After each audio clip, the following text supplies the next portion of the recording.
Stephen Hawking সবচেয়ে বড় পদার্থবিজ্ঞানী ছিল। সে একটা বই লিখেছে, from the brief history of time, a brief history of time from big bang two black hole. সেখানে সে প্রমাণ করেছে কোরআনের এই আয়াত, কানা তারাতকান, মহাবিশ্বের সবকিছু একটা বিন্দু ছিল, চাঁদ সূর্য গ্রহ তারা সবকিছু ছিল। চায়নার একটা শহর আছে গানজু সিটি, কি নাম? এই গানজু সিটিতে একটা পাহাড় আছে রেইনবো মাউন্টেন, ওখানে 7 রঙের পাহাড় পাওয়া যায়। আদিতে শুরুতে কিন্তু সব আকাশ, বাতাস, জমিন, চন্দ্র, সূর্য, নক্ষত্র, গ্রহ, নিহারিকা পুঞ্জ, গ্যালাক্সি, ব্ল্যাক হোল সবকিছু মিলেমিশে একসাথে ছিল। এটার ঘনত্ব ছিল খুব বেশি, মহাবিশ্বের সবকিছু ছিল একটা বিন্দু। এটাকে বিজ্ঞানীরা নাম দিয়েছে দ্য সিঙ্গুলারিটি, মহা একত্ব। এরপর একটা প্রচন্ড বিস্ফোরণের মধ্য দিয়ে মহাবিশ্ব সৃষ্টি হয়েছে। এটার ওরা নাম দিয়েছে বিগ ব্যাং থিওরি। কি নাম? স্টিফেন হকিং সবচেয়ে বড় পদার্থবিজ্ঞানী ছিল। সে একটা বই লিখেছে, from the brief history of time, a brief history of time from big bang two black hole. সেখানে সে প্রমাণ করেছে কোরআনের এই আয়াত, কানা তারাতকান, মহাবিশ্বের সবকিছু একটা বিন্দু ছিল, চাঁদ সূর্য গ্রহ তারা সবকিছু ছিল, একটা মাত্র বিন্দু ছিল। আল্লাহ বলেন, don't the disbeliever observe that the heavens and earth were joint together then I separated with a gigantic sound explosion. সব একসাথে ছিল, চাঁদ তারা আকাশ নদী নালা সব একসাথে। তারপরে একটা বিকট বিস্ফোরণের মধ্য দিয়ে পৃথিবী হয়েছে, চাঁদ হয়েছে, চন্দ্র হয়েছে, সূর্য হয়েছে, মহাবিশ্বের সবকিছু এই মহাবিস্ফোরণের মধ্য দিয়ে হয়েছে। চিৎকার করে পড়েন আল্লাহু আকবার। এই যে ছোট্ট পৃথিবীতে আমরা বসে আছি, এই পৃথিবীর চেয়ে সূর্য 13 লক্ষ গুণ বড়। চিল্লায় পড়েন আল্লাহু আকবার। এটা কি বাড়ির কাছের কথা? 13 লক্ষ গুণ বড়, কল্পনা করা যায়? তার মানে কি সূর্যই সবচেয়ে বড়? না, সূর্যের চেয়ে অনেক বড় বড় তারা আছে। ব্যাটেলজিউস নামে একটা তারা আছে মহাকাশে, যেটা যে সূর্য পৃথিবীর চেয়ে 13 লক্ষ গুণ বড়। এই ব্যাটেলজিউস তারা সূর্যের চেয়ে 33 কোটি গুণ বড়। এই ব্যাটেলজিউস তারাটাই কি সবচেয়ে বড়? না, এর চেয়েও কত বড় তারা যা আছে কোনো হিসাব নাই। এরকম বিশাল বিশাল তারা ঘুরতে ঘুরতে মাওয়াকিউন নুজুম, ব্ল্যাক হোল নামে একটা রেঞ্জ আছে। এই রেঞ্জের মধ্যে যদি ঢুকে যায়, ছোট্ট বাচ্চার মুখে চকলেট দিলে বাচ্চা যেমনি চকলেট চুষে খেয়ে ফেলে, এই বিশাল বিশাল তারাগুলো ব্ল্যাক হোলের মধ্যে ঢুকলে এক মুহূর্তের মধ্যে নিঃশেষ হয়ে যায়। চিল্লায় পড়েন আল্লাহু আকবার। এজন্য আল্লাহ বললেন, ফালা উকসিমু বিমাওয়াকিআন নুজুম, এই তারকা নিঃশেষ হওয়ার যে জায়গাটা, এই জায়গার কসম আমি কোরআনের মধ্যে খেলাম। এই ব্ল্যাক হোলের রেঞ্জের ভেতরে তারা আসলে মুহূর্তের মধ্যে নিঃশেষ বানিয়ে দেয় কে? একটা তারার চেয়ে আরেকটা তারা বড়। এরকম হাজার কোটি তারা মিলে আমাদের গ্যালাক্সি। এই গ্যালাক্সির নাম হচ্ছে মিল্কি ওয়ে। কি নাম? আমাদের গ্যালাক্সির নাম কি? Milky way. কি নাম? এরকম একটা গ্যালাক্সি না, লক্ষ কোটি গ্যালাক্সি আছে। আমাদের গ্যালাক্সির পরে সবচেয়ে কাছের গ্যালাক্সির নাম অ্যান্ড্রোমেডা। কি নাম? এই অ্যান্ড্রোমেডা গ্যালাক্সি আমাদের গ্যালাক্সি থেকে 2.5 মিলিয়ন লাইট ইয়ার দূরে, মানে 25 লক্ষ লাইট ইয়ার। সুবহানাল্লাহ কইবেন না?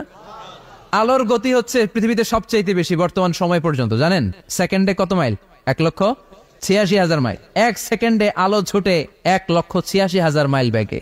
এত বেগের কোন প্লেন বা রকেট নিয়ে যদি আপনি আমাদের গ্যালাক্সি থেকে মিল্কি ওয়ে থেকে অ্যান্ড্রোমেডাতে যেতে চান, তাহলে আপনার 25 লক্ষ বছর লেগে যাবে। সুবহানাল্লাহ বাড়িতে যাই বললেন। এরপর আল্লাহ বললেন, ওয়াস-সামাআ বানাইনাহা বিআইদিন ওয়া ইন্না লামুসিউন, আকাশ আমি বানালাম, গ্যালাক্সি আমি বানালাম। বানানোর পর থেকে সবগুলোরে আমি প্রশস্ত করতে শুরু করে দিলাম। সব ছিল ক্ষুদ্র, একটা বিন্দুর মধ্যে আমি বিস্ফোরণ করলাম। একটা আওয়াজ দিয়ে, আওয়াজটা ছিল কুন। আওয়াজটা ছিল কি? জোরে কোন, আবার কোন। কুন ফায়া ইন্নামা আমরুহু ইযা আরাদা শাইআন আন ইয়াকুলা লাহু কুন ফায়াকুন। আল্লাহ যখন কিছু করতে চান শুধু বলেন কুন, শুধু বলেন বি। কুন মানে বি, ইট ওয়াজ, এটা হয়ে যায়। হাও বলতে দেরি। এই মহাবিস্ফোরণের নেপথ্যে যে শব্দটা ছিল সেটা ছিল কুন। সেটা ছিল কি? আল্লাহ কুন বলতে দেরি, মুহূর্তের মধ্যে বিগ ব্যাং, বিশাল এক্সপ্লোশন। তারপর থেকে মহাবিশ্ব ছড়াচ্ছে। আল্লাহ বলছেন, এই কোরআনের ভেতরে বলে দিয়েছেন, ওয়া ইন্না লামুসিউন, আমি এই মহাবিশ্বকে, এই গোটা ইউনিভার্সকে আমি প্রতিনিয়ত সম্প্রসারিত করছি। প্রতিনিয়ত এটা বড় হচ্ছে, সম্প্রসারিত হচ্ছে। চিল্লায় বলেন আল্লাহু আকবার। আজ থেকে মাত্র 20 বছর আগে এটা তারা আবিষ্কার করেছে। এটা কোন সাল? 2020 বছর পেছনে গেলে কত? 1998, তাই না?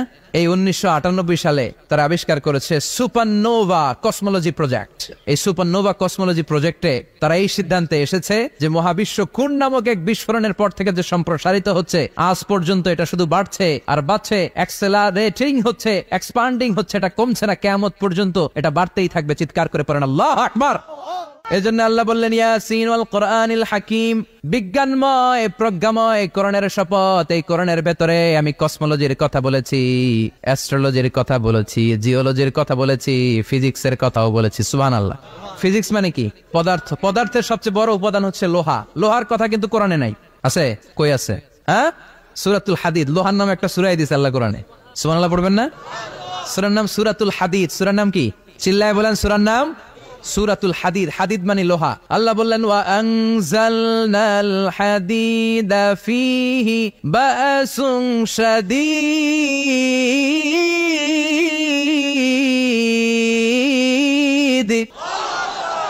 ওয়া আনজালনাল হাদিদ ফীহি বাসুন শাদীদ, আমি লোহা নাজিল করলাম আর লোহার ভেতরে আমি ভয়ঙ্কর শক্তি ঢুকাইয়া দিলাম। সুবহানাল্লাহ। ফীহি মানাফিউ লিন-নাস, লোহার ভেতরে মানুষের জন্য অনেক কল্যাণ আছে। সুবহানাল্লাহ। লোহা ছাড়া পৃথিবীতে কিছু হয়? আংটি বানাতে লোহার দরকার আছে না নাই? ঘড়ি বানাতে, গাড়ি বানাতে, বাড়ি বানাতে, মোবাইল বানাতে, হেলিকপ্টার, প্লেন, রকেট, মাইকের স্ট্যান্ড। সুবহানাল্লাহ। এমন কোন জিনিস নাই যেটার মধ্যে লোহা লাগে না। এজন্য আল্লাহ বললেন এই লোহার নামে আমি একটা সূরা ডেডিকেট করলাম, ওয়া আনজালনাল হাদিদ ফীহি বাসুন শাদীদ, আমি লোহাকে নাজিল করেছি। আল্লাহ বলেছেন, খেয়াল করে শব্দটা শুনেন, ওয়া আনজালনাল হাদিদ, আমি লোহাকে উপর থেকে নাজিল করেছি। কি করেছি? কথা বলেন। তার মানে লোহা পৃথিবীতে ছিল না, নাজিল করছে কে? লোহা পৃথিবীতে ছিল? পৃথিবীতে ছিল। পৃথিবীতে থাকলে নাজিল করবেন কেন? এই যে কোরআনটা পৃথিবীতে আগে ছিল, নাজিল করছে কে? কোন ফেরেশতাকে দিয়ে? সাইয়েদনা জিবরাইল। কোন নবীর উপর? বিশ্বনবী মুহাম্মদুর রাসূলুল্লাহ। আল্লাহু আকবার।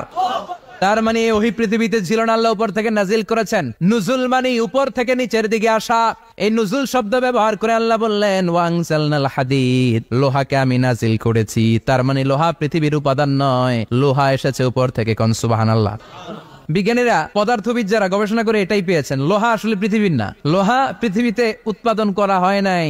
লোহার যে মলিকিউল, অণু আছে, লোহার একটা অণু তৈরি করার মতো ক্ষমতা পৃথিবীর নাই। ইভেন এই সৌরজগতের কোনো কিছু নাই। সূর্যের তাপেও লোহা তৈরি হতে পারে। লোহার ছোট্ট একটা অণু তৈরি করতে কমপক্ষে 1 কোটি ডিগ্রি সেলসিয়াস তাপের প্রয়োজন হয়। তার মানে এটা পৃথিবীর কোনো উপাদান নয়, এটা আনজালনাল হাদিদ। আল্লাহ বলেন মহাবিস্ফোরণের কারণে গলিত অন্য কোনো তারার ভেতর থেকে লোহার উপাদান আমি পৃথিবীর ভিতরে এনে ঢুকিয়ে দিয়েছি।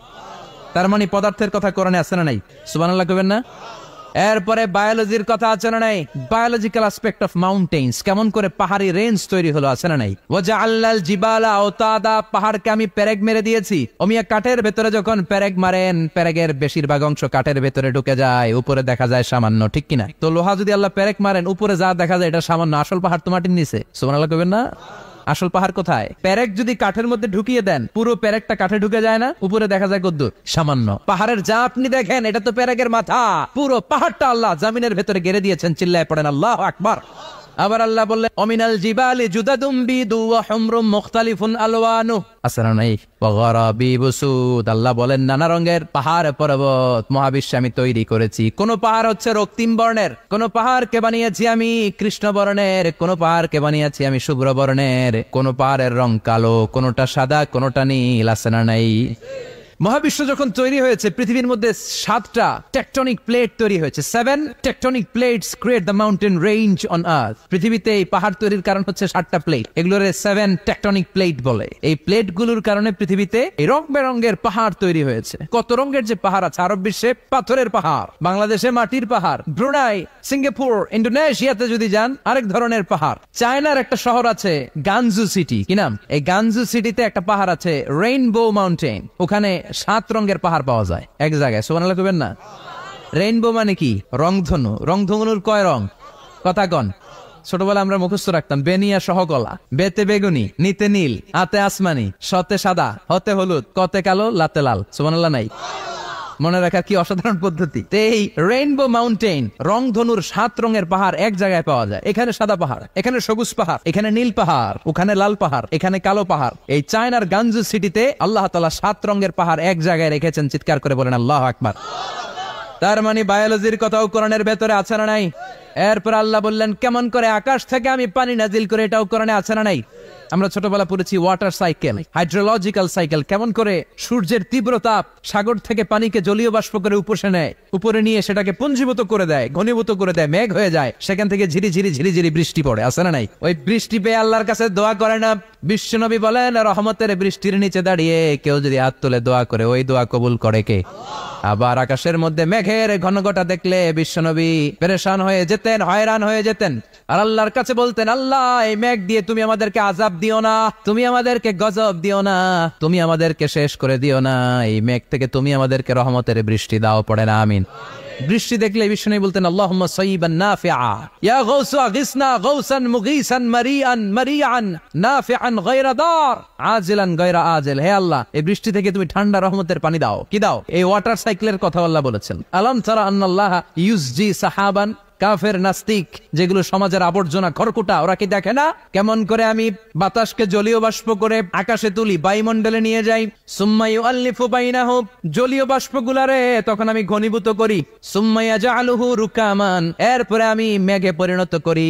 ফাতারাল ওয়াদাকা ইয়াখরুজু মিন খিলালিহি, তারপর মেঘের ভেতর থেকে ঝিরিঝিরি ঝিরিঝিরি বৃষ্টি নাজিল করে কে? আবার আল্লাহ বললেন, পানি থেকে আমি পৃথিবীর সব প্রাণগুলারে বানালাম। ওয়াজআলনা মিনাল মাই কুল্লা শাইইন হাই আফালা ইয়াকিলুন, পানির ভেতর থেকে সব প্রাণের উৎপত্তি পৃথিবীর মধ্যে ঘটিয়ে দিয়েছে কে? বিজ্ঞানীরা স্বীকার করেছে পৃথিবীতে যত প্রাণ পাওয়া যায়, যত প্রাণের ব্লুপ্রিন্ট পাওয়া যায়, সব এসেছে পানি থেকে। চিৎকার করে বলেন